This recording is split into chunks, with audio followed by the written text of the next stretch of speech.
Gandang buhay, panyero ko. Ayan, magluluto na naman tayo ng ating kakaiba na naman yung ating lulutuin ngayon. Patis lang ang katapat.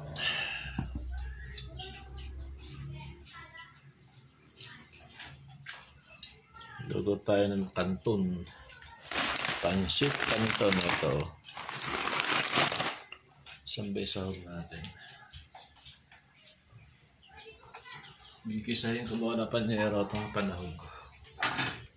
Saka natin ilalagay yung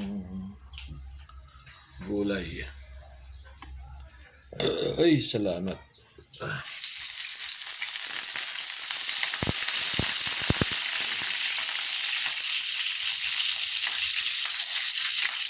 Gulay stick. Ay, sumisibak pa.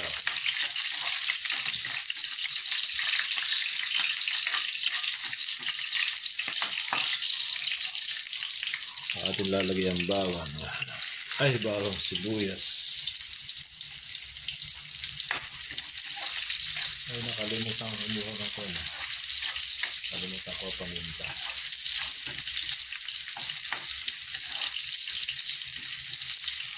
Ito pa niya sasahog ko at ay balon-balunan.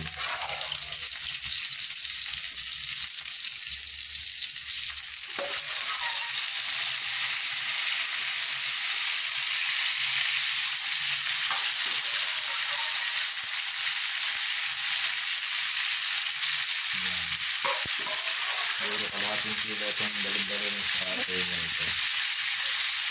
Natin sasahog ko.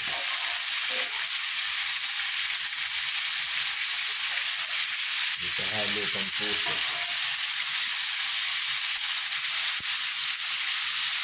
Pagdiwa.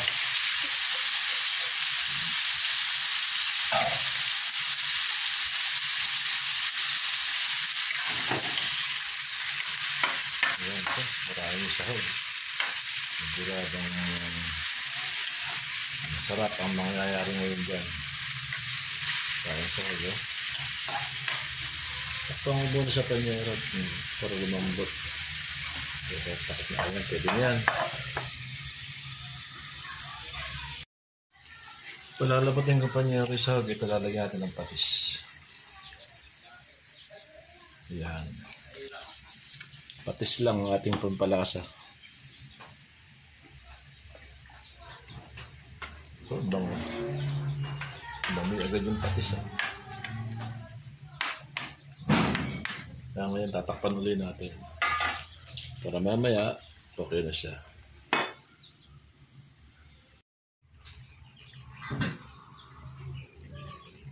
Lalagay ko na panyero itong gulay, dahing gulay. Hindi mo natin sasabawan yan para mas lalong sumarap yung gulay ng sabaw.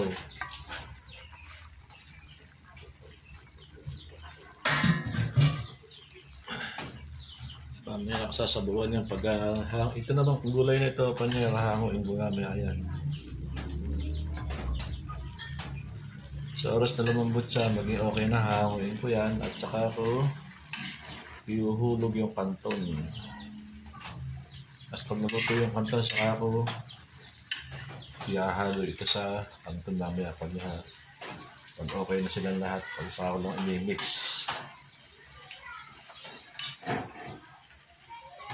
Ayan, daming gulay, parang chopsin lang.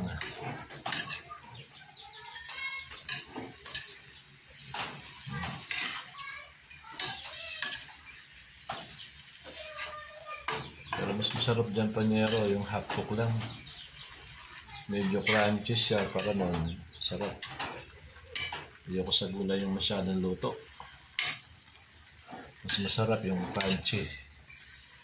Medyo may lutong ba siya.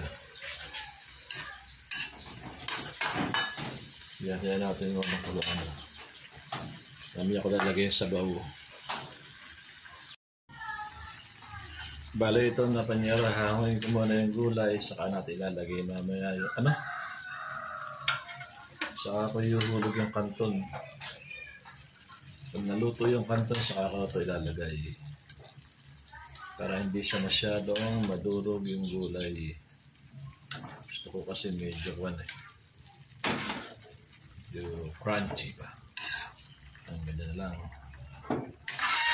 Nahulog pa isa. Yan. Kaya natin lulutuin muna yung kanton. Kung ganun pa, malalagay ko muna sa baon ng yung pinagpakuluan ng manok kanina. Yun. Diyan natin ilulublob yung kanton. Punas natin. Ayoko nang marumi. Oops. Hayaan mo nating kumulo. Saka natin dito iuulog yung kanton namin. Tignan nga kung ano lasa. Yun. Okay. Kumulo na pa niya. Lalagay ko na itong kanton.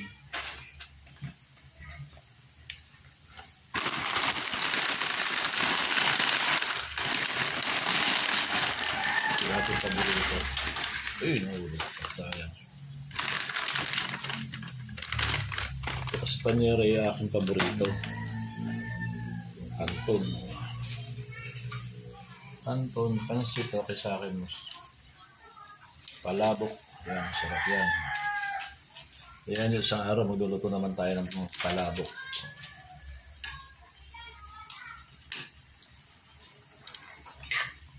Pero ngayon, kanton mo na.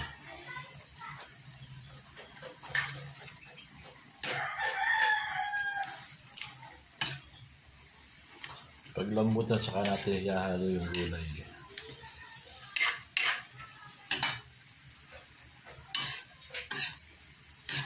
So, hindi ba anta? Alam niyo pa niya ron na Saudi ko yung mga kanton nila ron, pag niluluto, parang maanta. May amoy. Pero dito, wala. Alang amoy. Sakto lang yung na.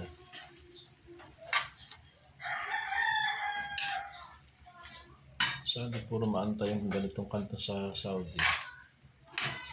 Hindi nyo natatanong panyero. 23 years ako sa Saudi. Kaya lahat ng halos ng pagkain doon natikman ko na rin.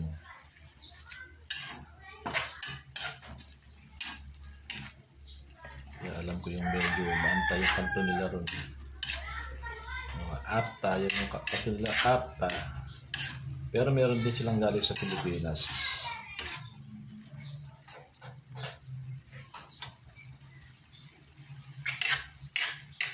Pero yung kanton dito lang amoy. Hindi amoy maanta. Ay, salamat po.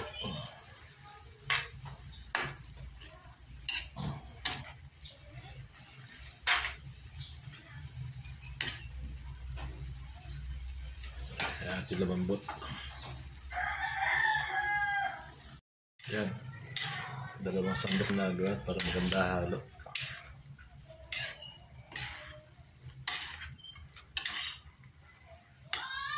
Test natin kung malambot na siya. Diba? Kulang pa. Dagdagan natin ng sabaw. Yung pinagpakulatan ng manok ng maga. Yan.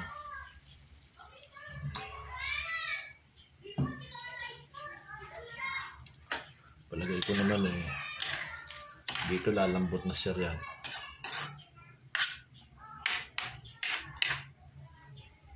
Yan. 2 minutes pa yan. Kapanyero, pwede natin ilagay yung ating gulay. Yan. Saka natin sisiyapol ngayon yan. Hindi masyadong durog yung atin. Yung gulay natin. Pagka ganyan lang. Kaya kasi nag-isa kayo hangain naman ng gulay. Para noon, hindi siya ma-overcook. Tapos pag naluto na lang yung kanton, saka nyo ilalagay yung gulay. Uy, mainit ah.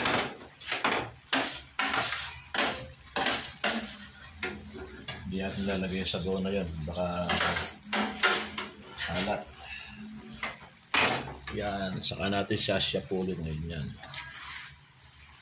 Yan. Yan ang version ni Panyero ng kanyang kanton. Kanton ala de Panyero. Ayan. Dumikit pa sa kawali. Sarap. Amoy pa lang.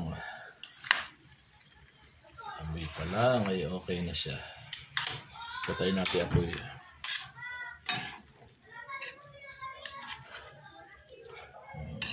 Diba? Sarap yan. Luto ni Panyero eh. Uy!